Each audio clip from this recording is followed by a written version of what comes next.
Something unfolded this week that most major news networks mentioned briefly and then quickly moved past. But it deserves far more attention. Hidden inside a report published by the Washington Post on March 6th, and later confirmed by several major outlets including CNN, NBC, Reuters and others, was a detail that shocked many intelligence analysts. In conversations over the past 2 days, several experts used the same word when describing the situation: betrayal. The issue centers on Russia, a country Donald Trump has spent significant time trying to build diplomatic ties with over the past few years. It is the same nation he negotiated with regarding the conflict in Ukraine, and whose leadership he publicly defended, at times even while American intelligence agencies urged caution. Now, according to these reports, Russia is allegedly assisting Iran in locating and tracking American military assets across the Middle East. This assistance reportedly goes beyond weapons or political backing. Sources suggest it involves targeting intelligence, highly sensitive information about the movement and position of US forces. That includes the location of American warships, the flight paths used by US military aircraft, and even the placement of US soldiers stationed at strategic facilities, including civilian ports in Kuwait. Then on Sunday, March 1st, just 1 day after the launch of Operation Roaring Lion, a dramatic incident occurred. An Iranian drone reportedly entered the Port Eba area in Kuwait without warning. There were no sirens and no advance alerts. The drone struck a temporary operations center directly. The attack proved deadly. 6 American soldiers lost their lives. Later, an internal army memo indicated that Iran may have conducted surveillance of that facility before launching the strike. That detail raises serious questions about how the location may have been identified. Before examining in detail what the Washington Post investigation uncovered and what sources speaking to CNN are now saying about the intelligence behind the attack, it is important to pause and to understand the significance of what these claims could mean for regional security and the safety of US forces deployed overseas. Revealed about Russian satellite imagery. What the White House's response tells you about everything going wrong in this conflict, and why this story has profound implications for every American watching right now. Make sure you hit the subscribe button and turn on notifications immediately, because this story is moving faster than any outlet can keep up with. And what happens in the next 72 hours will determine whether the United States is now effectively at war with not one country but 3. Let me show you exactly what is in the documents, and let me show you what the headlines are not telling you. On February 28, 2026, the United States and Israel launched a massive coordinated military campaign against Iran. Israel called it Operation Roaring Lion. The US called it Operation Epic Fury. The opening strikes killed Iranian Supreme Leader Ayatollah Ali Khamenei on the first day. The war is now in its 9th day. More than 50,000 US troops are currently deployed in the region. 2 aircraft carriers are operating in contested waters. More than 200 American fighter jets are in the air. And now we know that Russia has been watching all of it, tracking every ship, every jet, every troop movement, and feeding that information directly to the enemy. February 28th, Operation Roaring Lion and Operation Epic Fury begin. Khamenei is killed in the first wave of strikes. Iran begins retaliating within hours. March 1st, an Iranian drone strikes Port Shuaiba in Kuwait. 6 American soldiers killed. No warning, no siren. The drone evaded US air defenses by flying low. March 3rd, Iran fires over 500 ballistic missiles and 2,000 drones across the region. Dubai hit, Bahrain hit, UAE hit, Strait of Hormuz effectively closed. March 6th, the Washington Post breaks the story. Russia has been providing Iran with targeting intelligence since the war began, confirmed by 4 separate US intelligence officials. March 7th, the White House is asked about it. Their response tells you everything about how they are managing this crisis. That is the setup. Now, the documents I have been going through, every sourced report, every official statement, every intelligence citation released since March 6th. Here is what they actually say. The Washington Post report published March 6th cites 3 officials familiar with the intelligence. Quote, Russia is providing Iran with targeting information to attack American forces in the Middle East. The first indication that another major US adversary is participating even indirectly in the war. That is not my characterization. That is the paper's direct description of what its sources told them. But here is what got me. CNN's reporting, published the same day, goes one layer deeper. According to multiple people familiar with US intelligence reporting, quote, Much of the intelligence Russia has shared with Iran has been imagery from Moscow's sophisticated constellation of overhead satellites. Read that again carefully. Russia has a sophisticated constellation of overhead satellites. These satellites are designed to track naval vessels, aircraft, ground movements. They are the same systems Russia has been using in Ukraine to identify Ukrainian military positions for targeting. Now, those same systems, same data, same orbital passes, same capability are being used to find and track American warships and aircraft operating in the Persian Gulf and Arabian Sea. And here is the critical detail buried in Al Jazeera's reporting on March 7th. One of the US officials who spoke to the Washington Post described Russia's assistance using a very specific phrase. Quote, "It does seem like it's a pretty comprehensive effort." Comprehensive, not occasional, not limited, comprehensive. That word changes the entire picture of what is happening in this war. Then there is the connection to Kuwait that nobody is drawing directly enough. The Wall Street Journal reported that US troops at Port Shuaibah had no warning before the Iranian drone hit. The drone flew low, evading radar, and struck a makeshift operations center precisely. And CBS News, citing an internal army memo, reported that Iran appeared to have surveilled the facility before the attack. The question no one is asking loudly enough is this: how did Iran know exactly where those 6 soldiers were stationed at a civilian port in Kuwait? Who gave them the precise location of that operations center? Now, what nobody is covering. CNN's report contains one more revelation that has received almost no attention in the wave of breaking news. Quote, "The US also has intelligence suggesting that China may be preparing to provide Iran with financial assistance, spare parts, and missile components. Not confirmed, not finalized, but US intelligence has collected evidence suggesting China is actively weighing whether to join this effort." One of CNN's sources described China's posture this way, quote, "China is more cautious in its support. It wants the war to end because it endangers their energy supply." So let me give you the full picture that is emerging from these documents. Russia is actively providing Iran with satellite imagery to locate and target American forces. China is weighing whether to provide Iran with missile components and financial support. Iran is already using Russian satellite intelligence to coordinate strikes that have killed American troops. 6 American soldiers are already dead at a civilian port in Kuwait, with an army memo confirming Iran surveilled the target before striking. That is not a war with Iran. That is the beginning of a war with Iran, Russia, and potentially China simultaneously, while the White House is telling reporters this is not a big deal. Okay, but look, I have to be fair here. The other side has a point. Several points, actually. First, Defense Secretary Pete Hegseth, in a CBS 60 Minutes interview that aired Sunday, said the following quote, "We're tracking everything. The American people can rest assured their commander-in-chief is well aware of who's talking to who, and anything that shouldn't be happening, whether it's in public or back-channeled, is being confronted and confronted strongly." He added, "We're not concerned about that. We're putting the other guys in danger, and that's our job." That is a real answer with real implications. If US military commanders are already aware of Russian intelligence sharing and are accounting for it in their battle plans, meaning they are feeding false location data, moving assets, operating with operational security measures that account for overhead satellite coverage, then the danger may be partially mitigated. Second, a key qualifier in the intelligence is important. Multiple AP sources noted that the US has not uncovered evidence that Russia is directing Iran on what to do with the information Russia is sharing. Iran is deciding that distinction matters legally and strategically. Third, Russia and Iran have been cooperating on missiles and drones for 3 years. Iran provided Russia with Shahed drones and short-range ballistic missiles for use in Ukraine. This relationship is not new. What is new is its application to targeting American forces directly. General Jack Keane, former Army Vice Chief of Staff, put it this way on Fox News. "The Russians are playing a dangerous game here. They know we know. The question is whether this becomes an escalation trigger or whether it stays in the shadows. Do not dismiss that. The distinction between open military participation and covert intelligence sharing is significant in terms of international law and political escalation." And White House Press Secretary Caroline Leavitt said this publicly.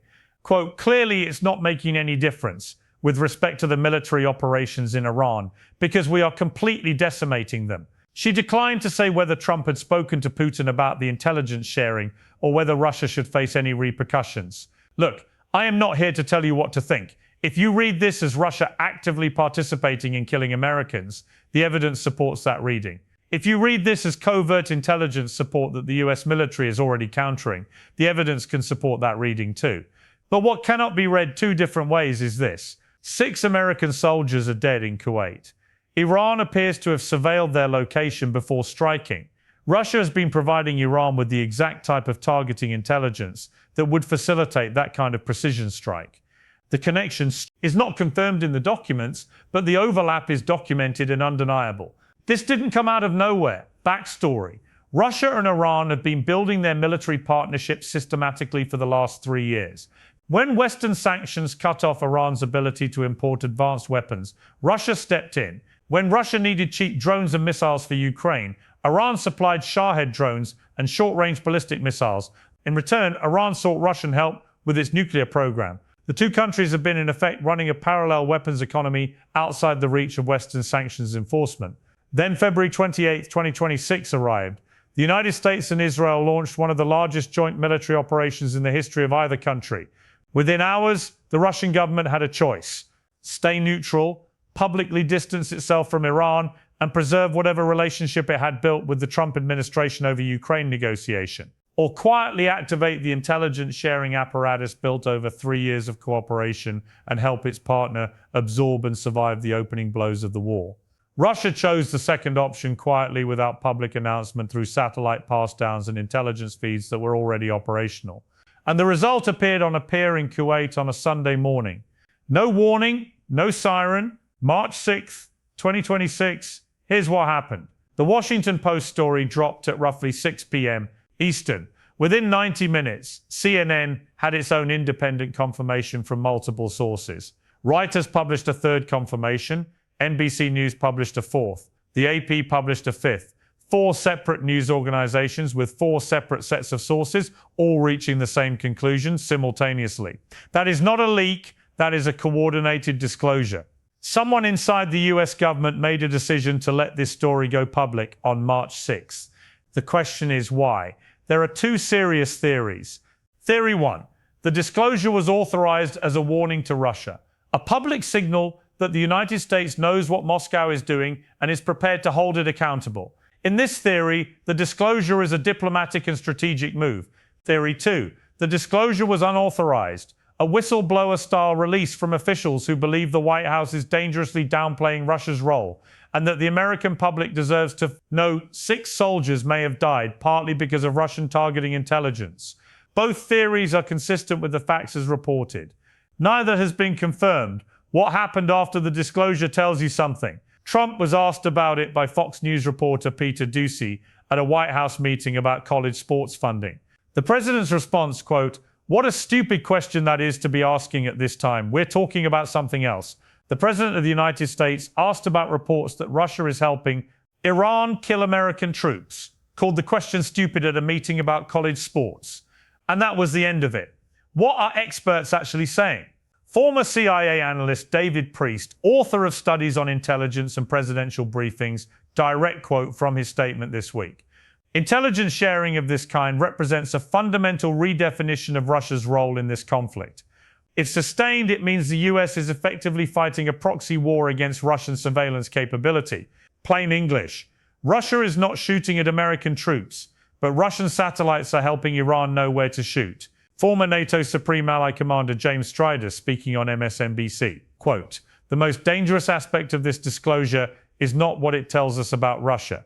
It's what it implies about every other intelligence asset Russia has ever shared with the United States in any back-channel context.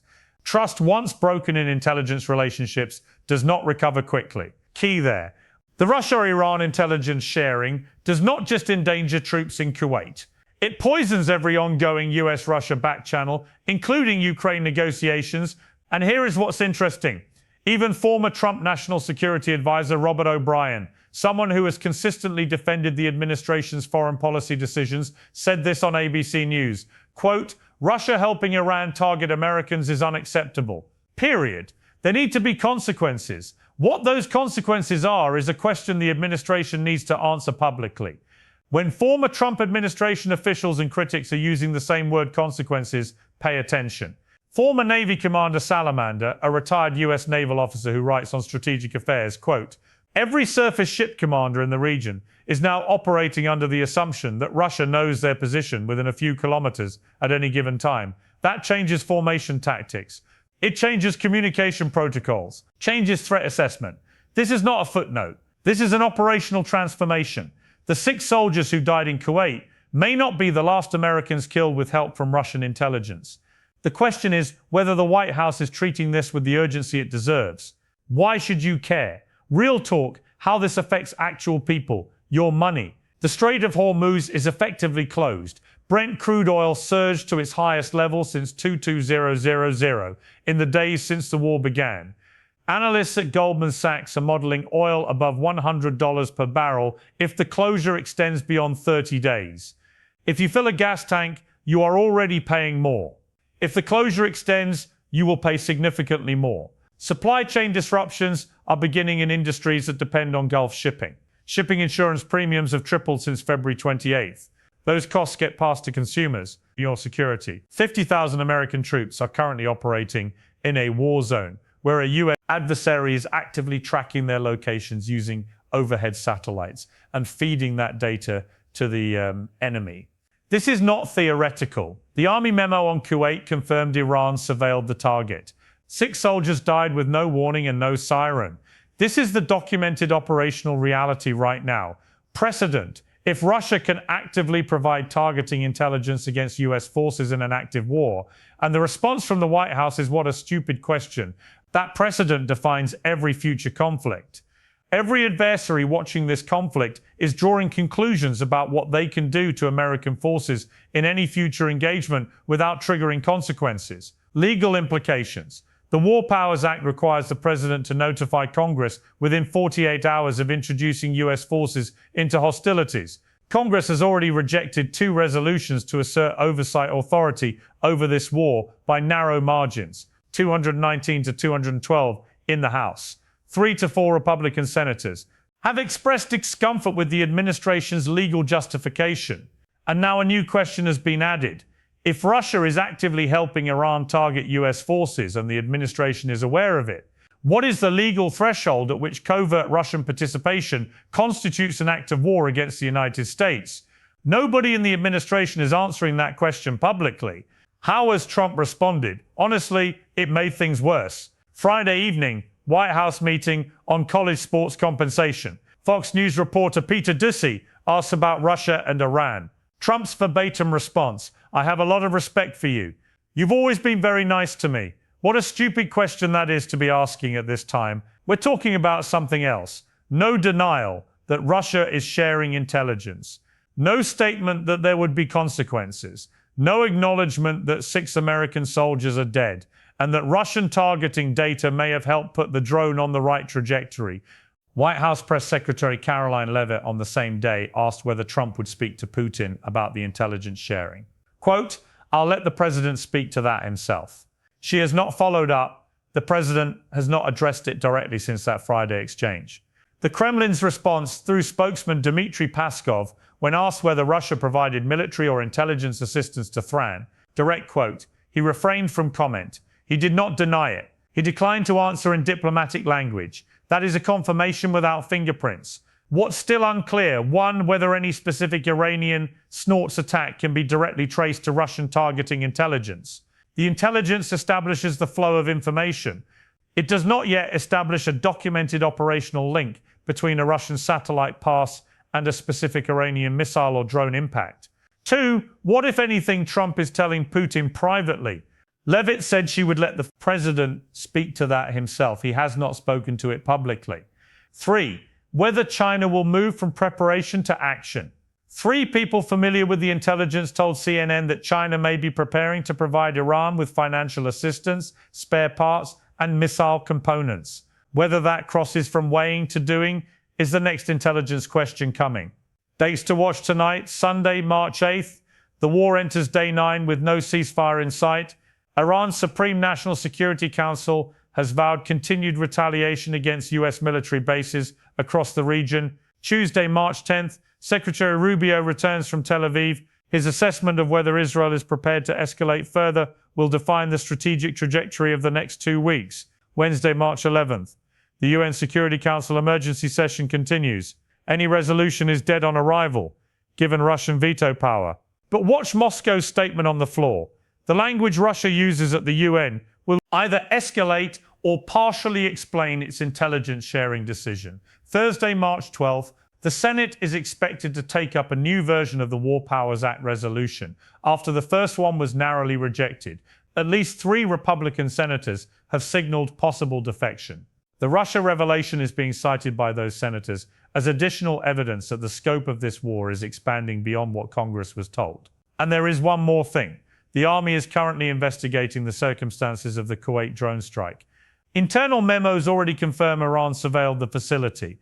That investigation, when it becomes public, will either confirm or complicate the intelligence picture. If the investigation establishes a timeline that overlaps with known Russian satellite passes, the implications are enormous. Subscribe now. Turn on notifications. When the Army investigation findings come out, I will be here breaking them down page by page where we are right now. Russia is providing Iran with targeting intelligence, including the locations of US warships and aircraft, confirmed by 4 independent intelligence sources across Washington Post, CNN, NBC, and AP. The intelligence is delivered through Moscow's overhead satellite constellation. The effort is described by US officials as comprehensive. 6 American soldiers died in Kuwait on March 1st, with no warning and no siren. At a facility Iran appears to have surveilled before the strike. The White House's public response has been to call the question stupid and say we're decimating them. Defense Secretary Haig says, "We are not concerned." The Kremlin has declined to comment. Trump has not spoken to Putin about it publicly. China is weighing whether to join with financial support and missile components. Not confirmed yet. A direct operational link between Russian intelligence and the Kuwait strike. Whether Trump and Putin have spoken privately, whether China moves from preparation to action. What I can tell you, the 6 soldiers who died at Port Shuiba in Kuwait were Army reservists. No warning, no siren. A drone flew in low under radar and hit the makeshift operations center they were working in. Their names are now public, the Army is investigating, and somewhere in the intelligence files of 3 different US agencies, there are records of what Russia knew, what Russia shared, and when Russia shared it. Those documents exist. They have not been made public. But the officials who have read them called what they saw a comprehensive effort. That phrase, comprehensive effort, is the most important phrase in this story. It tells you this is not occasional. It is not accidental. It is not a one-time data handoff. It is a sustained, deliberate operation by the Russian government to provide Iran with the tools to find and kill American service members. And the White House said